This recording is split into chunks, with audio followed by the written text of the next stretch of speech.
Hello YouTube, it is Macdude98. It is April 4th, and as many of you know, yesterday the iPad came out. Now you may be wondering, why am I not doing an unboxing, review, anything of it? Well, first of all, I don't even have an iPad, for a few reasons. One, I'm not in the States. I'm going to be going back to the States in a few years, but for now, I'm not in the States. Second of all, I don't have enough money put away for it yet. I am working to put some money away so I can buy this iPad. And then, for the last thing, it might be worth waiting for the second generation.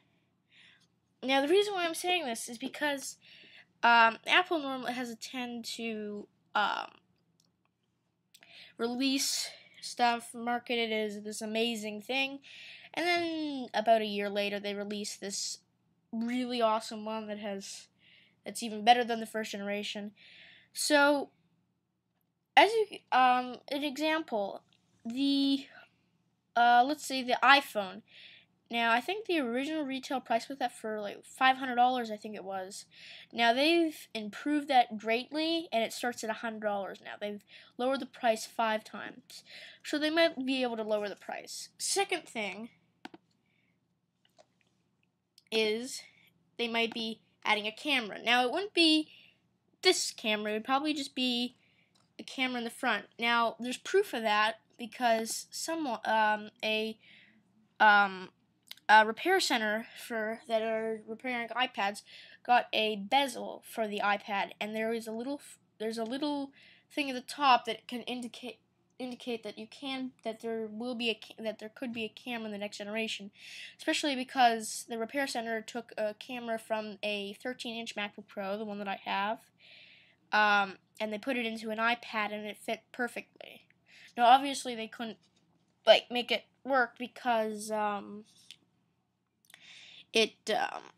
because there's no connection for it on the motherboard. Now, another thing now I don't really want the camera for video chatting because video chatting on an iPad could pretty much crash it, because I don't think you can video chat on something that isn't that powerful. Yes, this is a very powerful thing for tablet computer running iPhone OS that makes it run very fast, but it's really, you can't really do video chatting on it for another few years. What I would use it for is probably picture taking, because I probably would have my iPad most of the time with me, and also photo booth. I like playing around with photo booth on my Mac, and it would be nice to just chop off half the Mac and make it smaller to make it kind of like an iPad thing. But there is a few reasons for buying it now. First of all, it's extremely cool. Second of all, if you buy it now, could be yes, it is kind of beta testing, but people have the first generation iPod Touch. It's not that different from the second generation. I've compared it with my iPod Touch second generation to one of my friends' iPod Touch first generation, and it does the same stuff. The design is different, but really, it'll take years for the first generation iPod Touch to be outdated. Yes, the processor bumps up, and speaking of processor, this one right now has a 1 gigahertz A4. Now the A4 I think is a good chip. In the future, they will bump up the gigahertz. Could go to 1.5 in the next generation, maybe even 2 gigahertz, and that would hurt the Kindle, but it already has. But I don't think they're gonna make an upgrade to this. Like in a few months, they'll release. I don't think they're gonna release one that has faster processor along with this one, because that will be 12 models in total, and 12 models for one product is a little bit over the top. Now I will either get the first generation or the second generation. Now it really depends. It depends how much. By the time I have the $500 put away for this, if it's only a few months away from January 2011, then I'll probably just wait. But if let's just say I have enough money in the next 2 months or so, I'll probably get the first generation.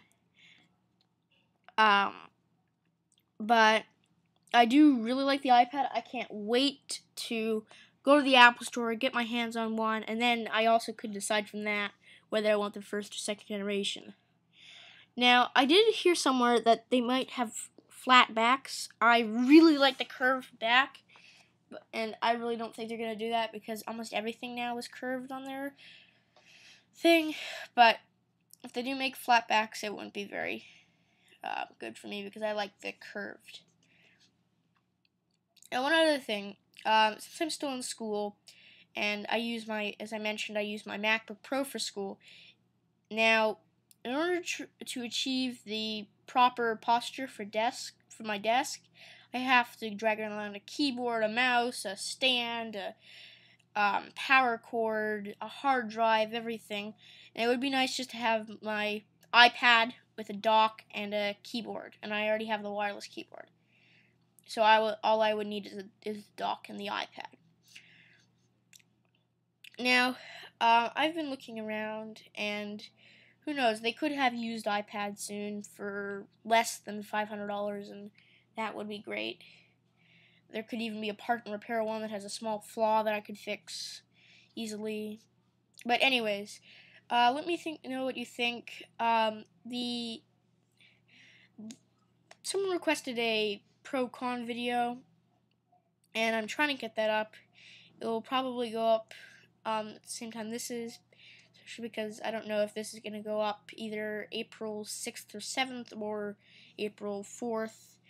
I really don't know. Hopefully it will be April 4th, which is today. One other thing before I go is people are complaining it doesn't have a USB port or a USB port. There's a USB port on it.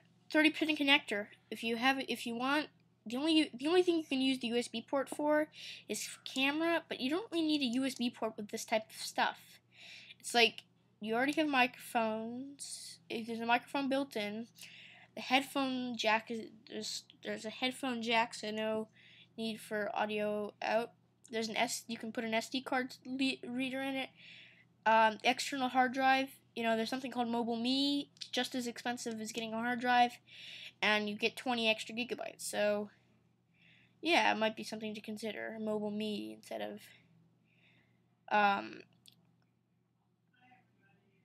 Mobile Me, because it's 20 gigabytes in total. Like, you really won't need more than 80 gigabytes in an iPad if you get the the best version, the 64 gigabyte one.